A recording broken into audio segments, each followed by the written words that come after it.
ଆଚ୍ଛା ଦଣ୍ଡପାଣି ତତେ ମୁଁ ପ୍ରଶ୍ନ ପଚାରିବି କହିପାରିବୁ? ହଁ ସାର୍ ବିଜ୍ଞାନ ବିଜ୍ଞାନ ବିଜ୍ଞାନ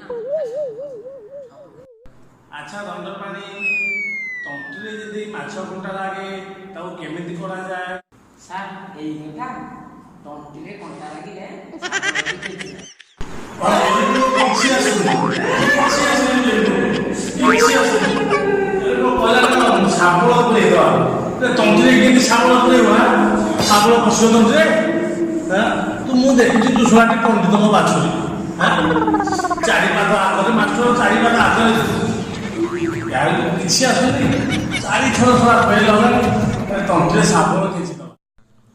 ଆଚ୍ଛା ଦଣ୍ଡପାଣି ସାହିତ୍ୟ ଉପରକୁ ଯିବା। ତମର ସାହିତ୍ୟର ପ୍ରବଳ ଜ୍ଞାନ ଅଗାଧ ସାହିତ୍ୟ ଉପରକୁ ବିଷୟରେ ମୁଁ କିଛି ପଚାରିବି କହିବ। ଆଚ୍ଛା ଗୋଟେ ବାକ୍ୟ ଗଠନ କହିବ ସୁନା ଲଗେଇକି ଗୋଟେ ବାକ୍ୟ ଗଠନ। ଏଇ କଥା ସାହିତ୍ୟକୁ ଛାଡ଼ି ସୁନା ରେଡି ଆଉ ସୁନା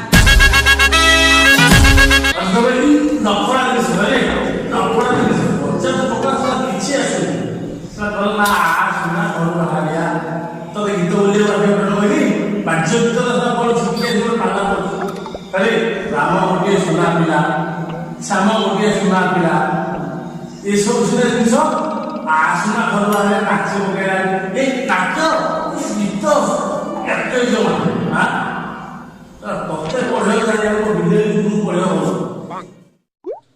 ଆଚ୍ଛା ଦଣ୍ଡପାଣି ଟିକେ ଆମେ ଗଣିତ ଆଡ଼କୁ ଯିବା। ଯାହା ପ୍ରଶ୍ନ ପଚାରି ସବୁ ଫଟଫାଟ କହିବ ଠିକ୍ ଅଛି ହେଲା। 10ଟା ଅଣ୍ଡା ଥିଲା 3ଟା ଭାଙ୍ଗିଦେଲି 3ଟା ଭାଜିଦେଲି 3ଟା ଖାଇଦେଲି ଆଉ କେତେଟା ରହିଲା? ସାର୍ କିଛି ଆସେ 3ଟା ଅଣ୍ଡା